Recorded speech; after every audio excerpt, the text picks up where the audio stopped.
Tarot is about being present, being connected, sitting there with a deck of cards and maybe a guidebook and just grounding yourself into the moment.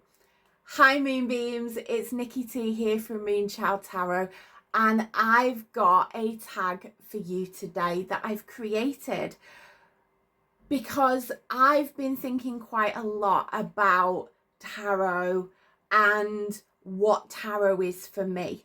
And for me, tarot is all about the connection. So stick around, we've got some prompts and let's get started.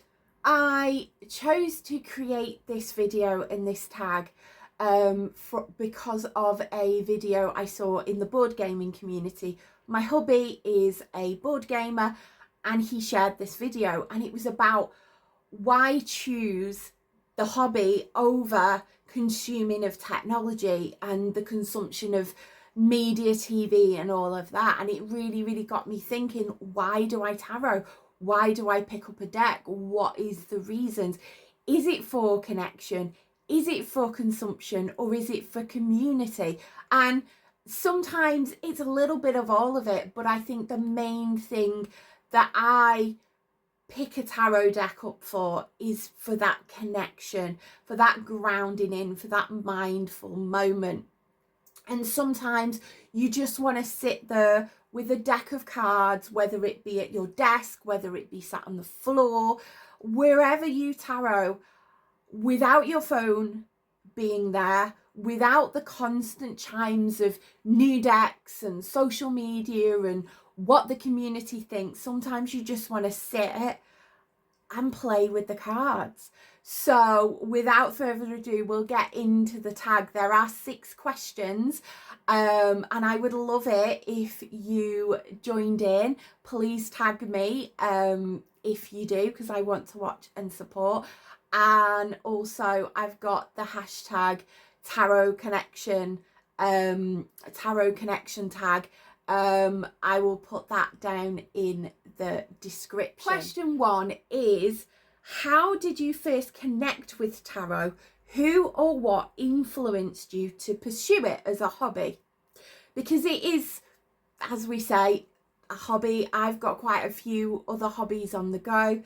Why tarot?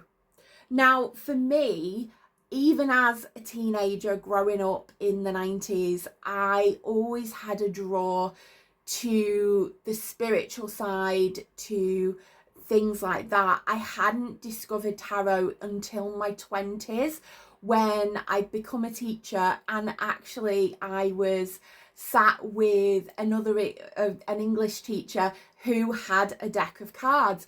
She was a psychology, she had a psychology major, she had a degree in psychology, and she brought out the cards, she did a quick reading, and it really piqued my interest. And so I went out, I ignored what everybody said about not buying your own deck. I went out, I bought my own deck, I bought a book, and I would sit on my living room floor in my old house and just do spread upon spread. And when friends were around and hubby got ropes into it, I would just read. And it was such a good time then. The internet, it was the, early to mid 2000s. The internet was not the way it was now. Social media was just about on the kind of cusp of taking off, and I felt like at the time there was no kind of pressure or anxiety to get it right. I feel like sometimes now we can get into this cycle of comparison and worry because, oh, are we getting it right? Oh, are we doing the right thing? Why is my tarot practice different to somebody else's? And I think having been introduced into tarot in the early 2000s was such a good time for one reason. was that it didn't encourage this comparison and this analysis, kind of this analysis paralysis surrounding it, and it felt a little bit more freeing. Fast forward, I'd had my kids, I'd put my tarot decks away. I had 2 at the time. So I had one that was a pip deck, which was very hard to read with, but I persevered. And the other one, which was a Rider-Waite-Smith clone. So as I was developing, I picked up a Rider-Waite-Smith clone and it started to click.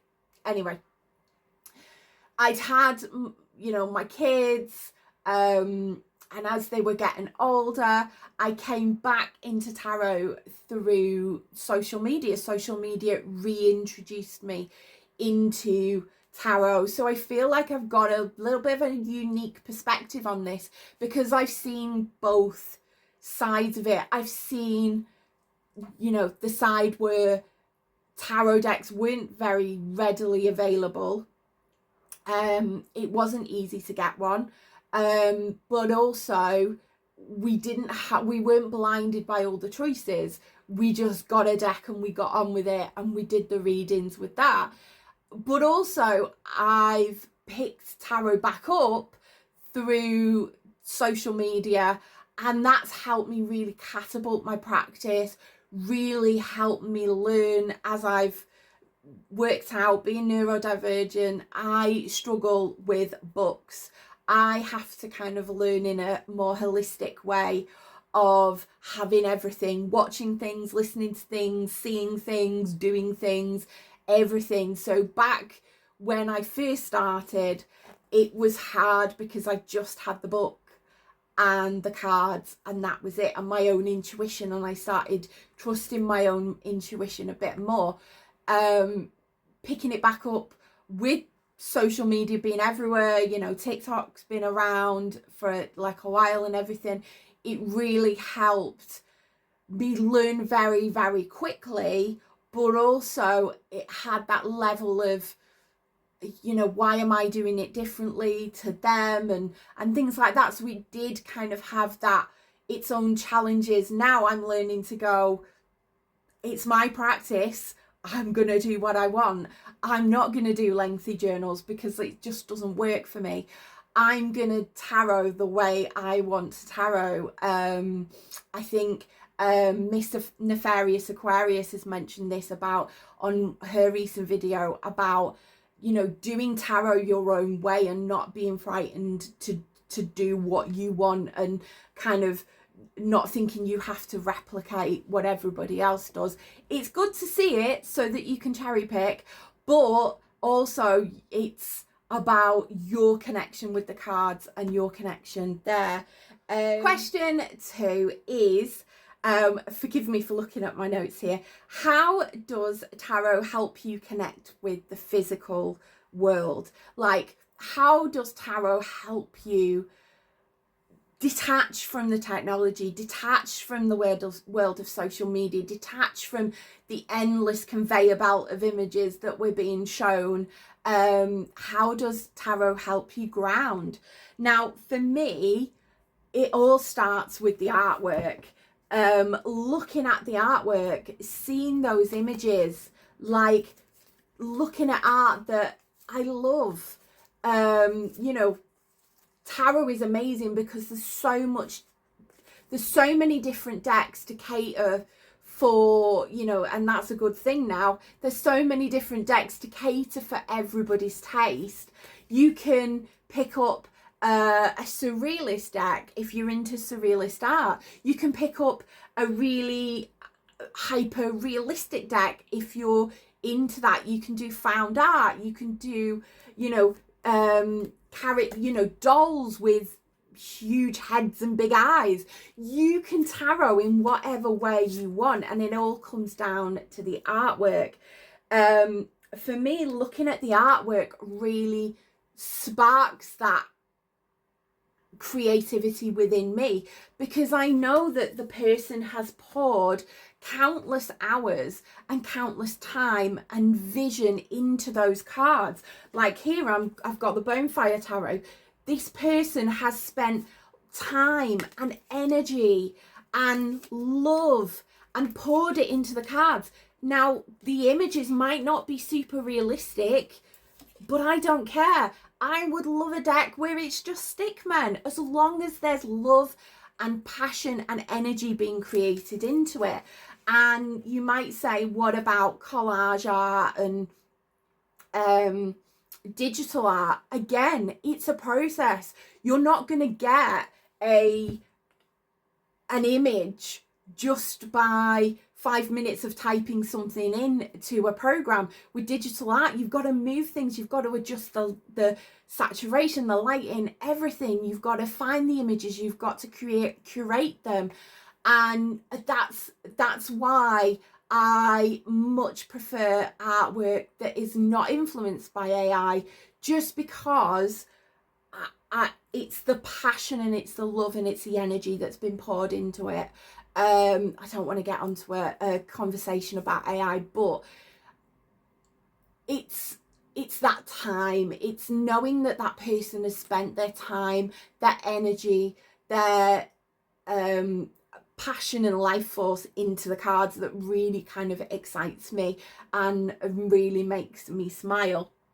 Now, the second one is the physical aspect of the cards, like shuffling the cards. It's such a meditative thing, and I'm just gonna go back so you can see it's such a meditative process, and I have my specific way of shuffling the cards. I love to riffle shuffle, and I've just taught myself how to riffle shuffle.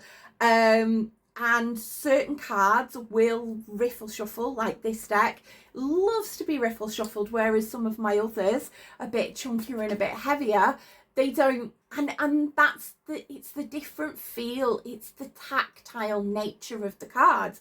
Like some cards are matte and kind of less slippery, and bigger in your hands, while others are really, really slippery, really like shuffleable. It's just, sitting at my tarot desk, picking my deck up and shuffling in the specific way that I shuffle to get cards.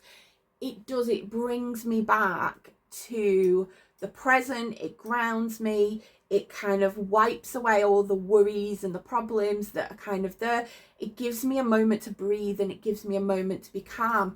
And I just love, even the sound. And I know I've complained about, I've got a deck that's a very loud shuffle, and I've complained about that one, but even the sound of the deck shuffling, when you flip through a deck, when you put the deck, down and stuff, it reminds you that you're alive. It reminds you that you're in this present moment. For anyone, this is the Qajar Oracle by lovely Nova Monday Tarot, who is absolutely wonderful here on YouTube. But this is, getting to know how a deck feels. This is a very slippery deck, so it's feeling the different types of cards, the different types of card stock, the knowing that you can't just put one deck somewhere because it might slip and things like that, and other decks you can do. It's that tactile nature. It's when you're shuffling, it's ritualistic. It gets you in that moment, it gets you in that mode. It's very mindful there.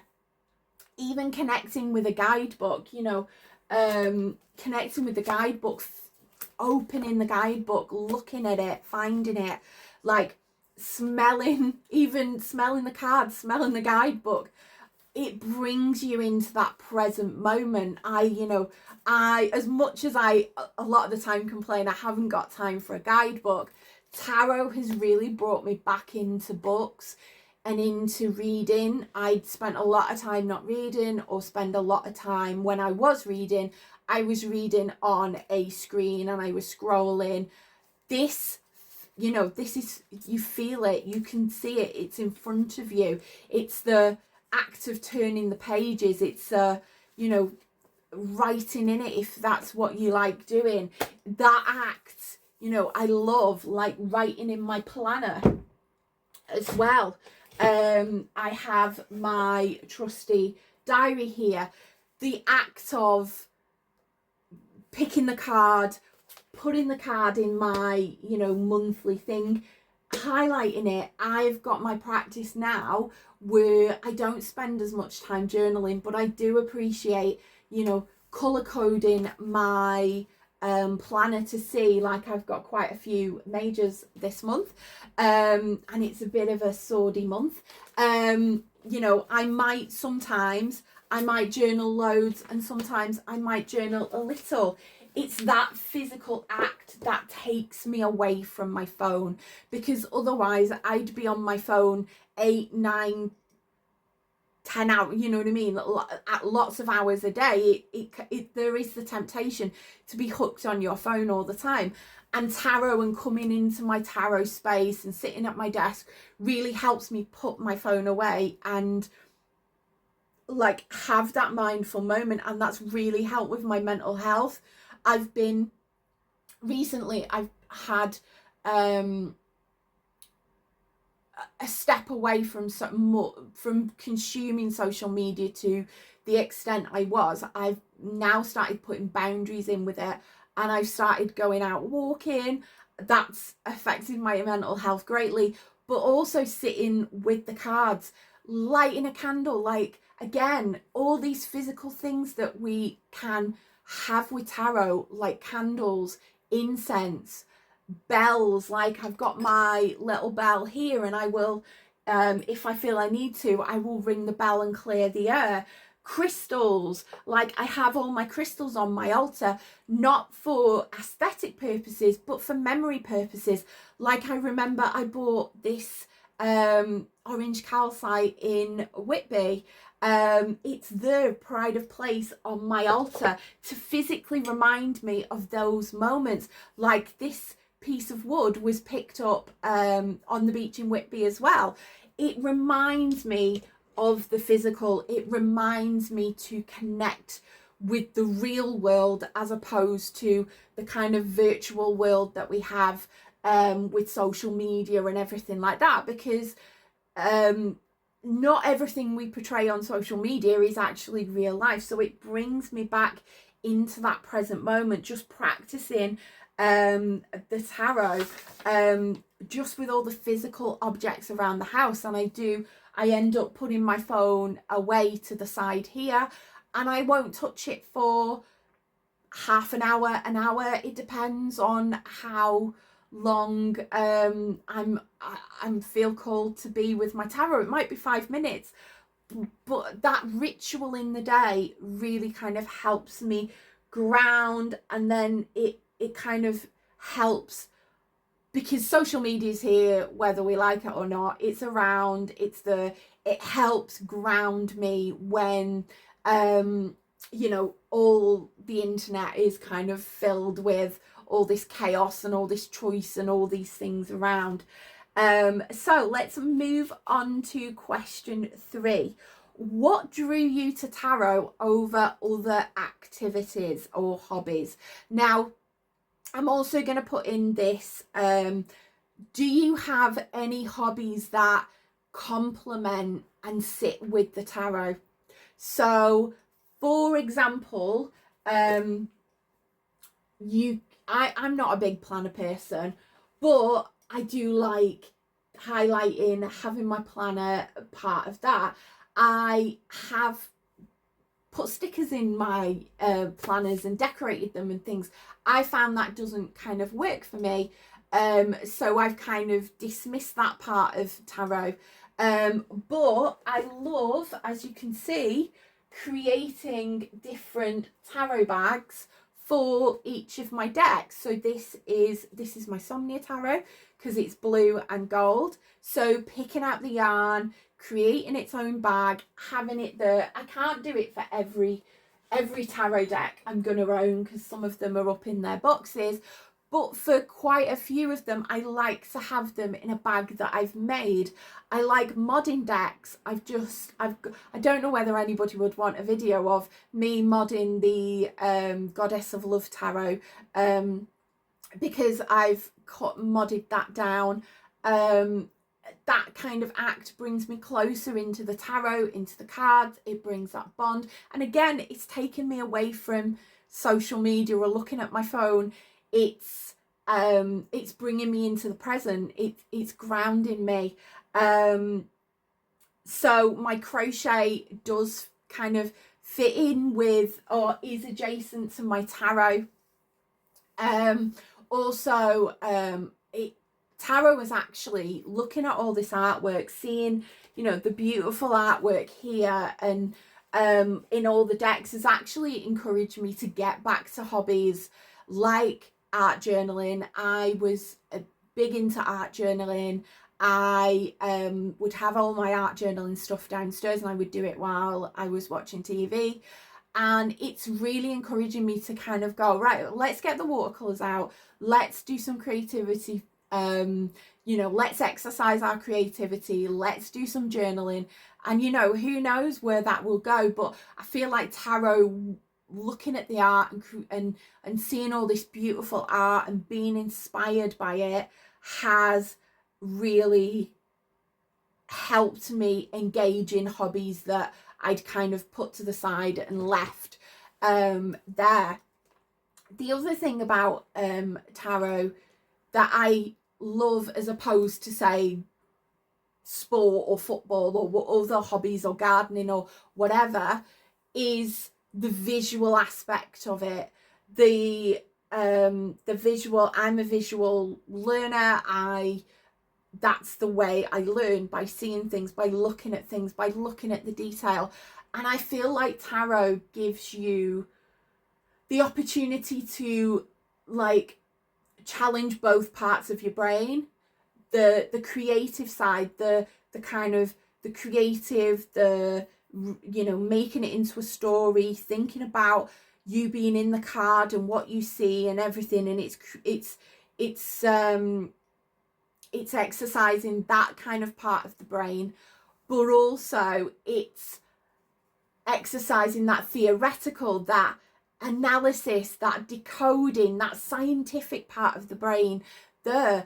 I am, as much as I love, you know, I used to be a drama teacher, as much as I love being creative, I love English, drama, art, everything, one of my strongest kind of subjects was science and maths, especially science. And I love that tarot has kind of branched into that psychology aspect, because I can use that scientific understanding and understanding the brain and how it works and everything, with the symbolism, the creativity, the visual nature of the tarot.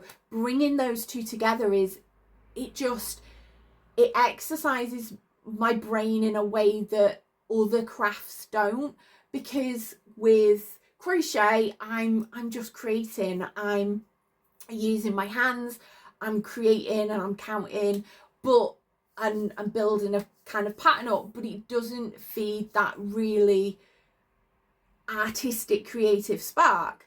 Artwork, it's working my, you know, creating in my art journal, it's working that creative side of my brain, but it's not really working the scientific, the intellectual, the analytical, the kind of, you know, the kind of King of Swords type part of my brain, if you would say. So it's kind of like having the King of Swords and the King of Cups at the same time, kind of mashed in with the King of Fire and the King of Earth. Tarot kind of has everything.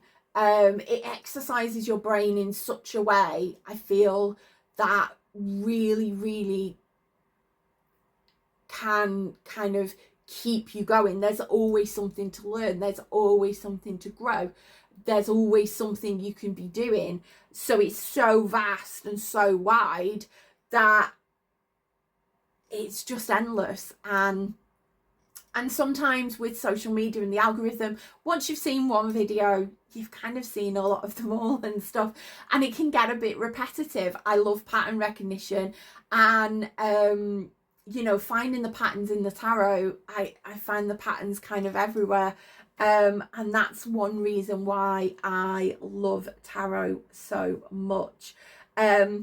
The other aspect is the conversational aspect. Yes, there is amazing community within tarot and within TarotTube and everything, but not just being able to talk to people online about your love, your hobby, about the different interpretations of the cards. Like there was a video, and I think it was by Lennox Reese, about who builds your tower in the tower card, and that really like light bulb moment for me. And I was like, what is your tower made of, and who built your tower? And I was like, my tower's a Jenga tower, definitely a Jenga tower, and other people are moving the pieces rather than kind of me. And it really does get you thinking. It really does tax those aspects. But as well, it's that conversation you get from sitting with a deck of cards, and each deck has a different voice, each deck has a different tone, each, you know, some decks will be a comforting friend, while other decks will be like Sophia from the Golden Girls. A little bit of an older reference there for you. But sometimes I will have a reading where it's warm and comforting and cozy, like my Tarot of the Abyss, and it gently kind of guides me through what I need to know. And sometimes my decks will kick me in the backside and tell me to get on with it in a very little old lady kind of Queen of Swords kind of manner. So that conversation with the cards is amazing, and being able to have that conversation with other people when you read for them, to be able to kind of dig deep and have that time to talk rather than, and this is a reason why I don't kind of like doing tarot readings where I have to type it out, because it takes the ability for me to talk, and I love talking, can you tell? That it takes that conversation out of it. If you're just getting a reading and it's all typed out and you've got to read it, for me, I would much prefer to record my readings, to talk, to converse, and you can see the patterns, the like logic and things like that. It's a conversation, and that's what I love. I've read, you know, tarots at fairs, and just being able to sit with a person and discuss and hear, you know, their point of view and how it, you know, how the tarot cards are showing up is magical. It's just absolutely fantastic. And that leads me into my next question, question 4, which is, what have you learned or gained that cannot be replicated by a computer? So, in this ever-changing world of technology, we can get a tarot reading via a computer now, but it's not the same for me. I feel it isn't the same. I have got guidebooks on my phone and things like that, and decks on my phone, but I tend to want to hold the actual physical object, hold the guidebook, and kind of have that conversation, have that real conversation between the cards and yourself, or between the cards and yourself and somebody else you're reading for. I like the intimacy that tarot has when you're face to face with someone and you can look at their body language, you can listen to their tone, you can see where maybe you might need to sometimes adjust your reading style. And I have a particular reading style, but sometimes some messages need to be delivered in a different package to others. Sometimes people kind of need that cold hard truth. Sometimes they need that delivering in a gentle but very truthful way, and other times people need that encouragement, need that kind of champion, need that person that's gonna kind of champion them and be their biggest supporter. And you can only really get that by the actual interaction with the person, by feeling that energy and being able to, you know, a computer can read tarot cards, but they'll have a set definition. They'll have lots of set definitions there, but will they have the wisdom that that person brings? I always say when I'm teaching anyone about tarot, the cards are a tool, you are the wisdom. Your life experience, what you've gained, all you know, all you learn. And that's not to say that you shouldn't learn the cards. You should learn the cards. You should learn the core meaning of each card. Again, Ethany Dawn did a video on this. You should learn the core meaning of that card. But how you express that core meaning is down to you. I always like, you know, to reference when we have a tower card, I always like to reference empires need to fall before another one can go in its place. That kind of phrase came from my love of the band Ghost and a certain song called Kaiserian about the rise and fall of empires. Empires will always fall and a new one will come in its place. That's the amazing thing about life, is it's cyclic. So to kind of ease that tower is, you know, we've got to have change. Change is good. Change helps us grow, helps us learn. I'm a Capricorn. I hate change, but I always know with the tarot that this needs to happen. It gives that insight and wisdom that only, you know, you could go to a different reader, have the same type of cards, but get a different message, or get a slightly different message, or a slightly different set of wisdom. And that's amazing. You know, it reflects the whole of humanity, I feel, there. Another thing I've learned or gained that I feel like a computer can't really replicate is that access to exploring my shadow self, access to exploring my inner child, what brings me joy. These things, a computer, as much as it can train itself to know me, and a computer doesn't really know me, doesn't really know deep down those, you know, little intricacies, those triggers, those things that need to be explored and need to be kind of looked at.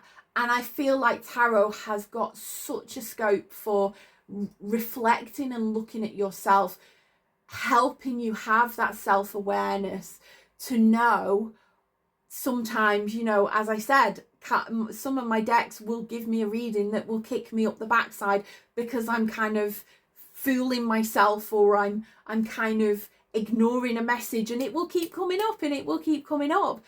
Tarot kind of holds me accountable, and I don't know whether a computer would do that. A lot of, you know, asking ChatGPT these things, it's trained to kind of give you the answer you want to hear, not the answer that you need to hear. And I've had plenty of readings where I've needed that kick up the proverbial backside to do something, because I was being a stubborn little Capricorn and digging my feet in and going, I'm staying in my comfort zone, I'm not pushing myself, I'm not learning, I'm not growing, I'm not doing it. And tarot is always had a habit of bringing the Sophia in. So again, like Sophia from the Golden Girls, coming in and going, you're lying to yourself, Nick. Stop it. Start doing something. Start, you know, getting your life sorted out. Take some steps. Get on with it, because you're wasting yourself here. So, yeah, a computer doesn't have that human experience. It can replicate a human experience, but it doesn't have that human experience. It doesn't have that human wisdom that, you know, I have wisdom that I've gained through my 45 years of being around and, you know, being neurodivergent, having experienced trauma, having gone through the education system, having studied counselling skills, all this wisdom that can't be put into, or all that kind of, you know, lived experience can't be put into a program for me. So question 5 is, how has tarot helped you navigate everyday life's challenges? I've touched a little bit on this, so I'm going to try and keep it a little bit shorter. Famous last words. Tarot has really helped me. It's come back into my life, I feel, when I was doing tarot 20 years ago, and I was reading and I was exploring it and I was doing that. I don't think I was really at that point where I'd done enough work to be able to fully listen and to fully engage. I feel like tarot came back for me at a point where I'd worked on so much of my demons, so much of my kind of trauma, having discovered that I'm neurodivergent quite late in life. All that's kind of brought about a whole new layer to explore, and I feel like tarot has helped me do that. It's helped me know myself, spot the patterns, spot the synchronicities, to know myself and to know, like, to navigate the new normal of being neurodivergent and not masking. It's helped me. It's helped the mask come off to a certain extent. It's helped me get to know myself. I've had some health conditions. I don't know if I've mentioned it before. I've got MS, and I only found that out a couple of years ago. Tarot has really helped me navigate some of them tough times, to the point where I've relied less on talking therapies, or getting to that point where my mental health was so bad that I needed it.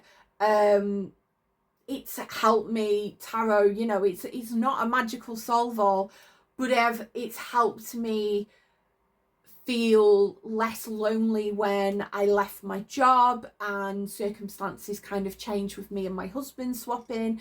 It's really kind of, even day to day, it's helped me kind of work out all of that emotion behind it, all of that feeling, all of that thinking. It's helped me challenge all of that. It's been a supportive kind of friend, and I have got supportive friends as well, you know who you are, that have been amazing with me as well. But tarot has aided that. Tarot has kind of sometimes given me the kick up the backside that I've needed, or kind of said, no, you can do it, you know, there is hope, you can do it, you're the empress, or whatever. Like when I'm having struggles with, my children and things like that, tarot has really helped me go, you've got this, yeah, you can do this. It's helped, champion and challenge me. They're like navigating I have a teenager now. He's I'm 5'7" and he's taller than me now, and I have a 10-year-old as well. Like, navigating that sometimes can be tricky, and tarot's really given me that ability to work through those feelings, to when my son does something that mirrors or triggers me, or brings me back into that kind of being neurodivergent and being misunderstood. It's helped me stay calm to help them, because on the surface, my head might be going thingy, but I think, right, well, I know I've got the answers within me, I know I can do it and cope. I don't know whether that makes a lot of sense, but it's helped, I suppose. Tarot is in no place of therapy. If I staunchly recommend therapy, because it's helped me so much over 20 odd years of needing it on and off. but tarot has given me the coping mechanisms not to have to dip into that as kind of quickly as I would have done had I not been looking at tarot, if that makes sense. It's also helped me navigate grief. Unfortunately, I lost my mother-in-law, and she was a really big part of my life, a really big supporter of mine, and that, you know, navigating that grief and helping my husband as well. You know, tarot has just been there as that conversation, that person, you know, that friend to listen and to converse with and talk to. And finally, question 6 is, how would you describe your connection with the tarot? I would say my connection with the tarot is multifaceted. It is, I'm like seeing a diamond now, like a multifaceted diamond that kind of shines in lots of different ways and in lots of different lights. For me, you know, it can be comforting like an old friend. It can be a cheerleader that kind of encourages you to get on with it. It can also call you out on when you're gaslighting yourself and you're in your comfort zone, and you know, or you're doing the opposite and you're doing too much and you need to rest. I'm thinking of you, Four of Swords. Four of Swords is my trigger card. Whenever it comes out, my eyes always roll. I always let out a groan, because I've had to learn not to be at, you know, 100% all of the time. Having multiple sclerosis has really taught me that I have to rest. And for quite a while, the tarot was telling me off with the Four of Swords. And now, you know, it doesn't come out as much. So it can be, you know, it can be a stern teacher. It can be that strict teacher that kind of gets you, you know, keeps telling you off and saying, well, I told you so. And again, it can be a blunt little old lady, a la Sophia from the Golden Girls. Whenever I get a telling off, I always kind of see her with a little grey wig telling me, you know, grey wig telling me off.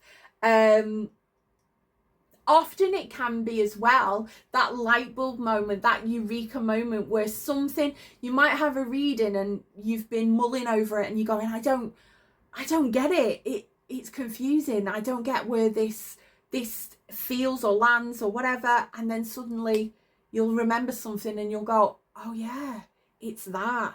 You know, tarot has such a power to, sometimes when you have a reading, it might not land on that day. It might land a little bit after.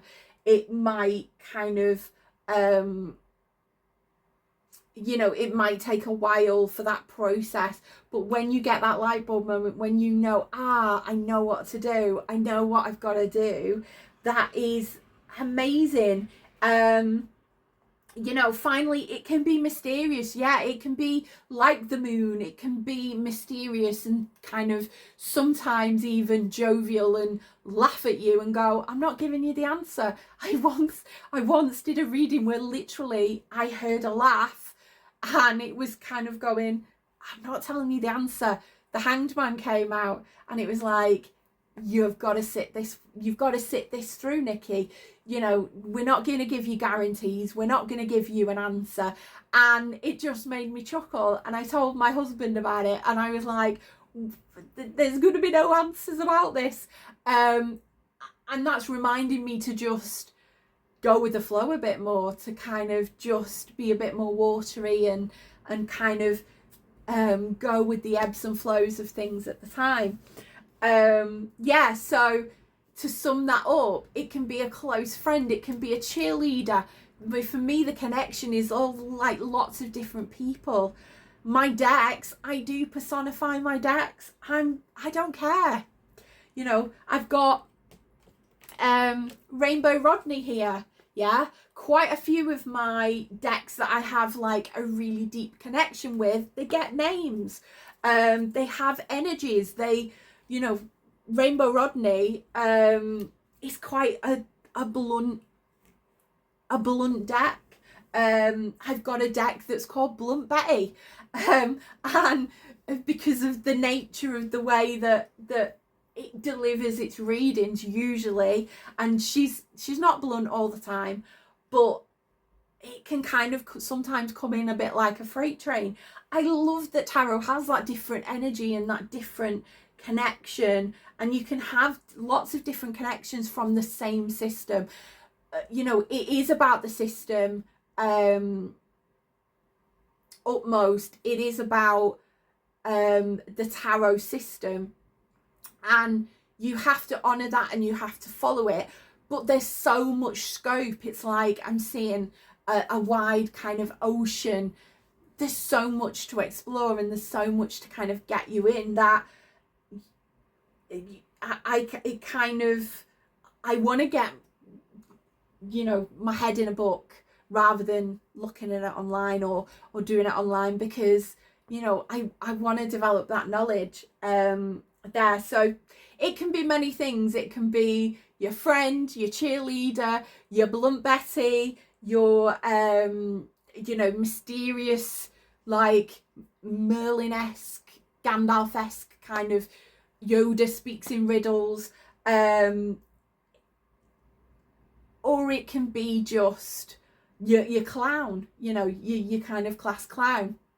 It can be so many different voices, and I really that's what I really love. Thank you so much for joining me during this tag, and yeah, please feel free to create your own. If you don't want to use the tags and you just want to respond to it, the prompts, if you don't want to use the prompts and just want to respond to the tag, like how do we connect with tarot, what does tarot give us that kind of social media and computers and that and don't give us. And I know the irony is not lost on me that I'm doing a YouTube video about getting away from social media while on social media, there, but I have been spending a lot more time away from the screen. There, you know, if you want to respond. There's the prompts there if you want to use them. If you don't, fine, have at it.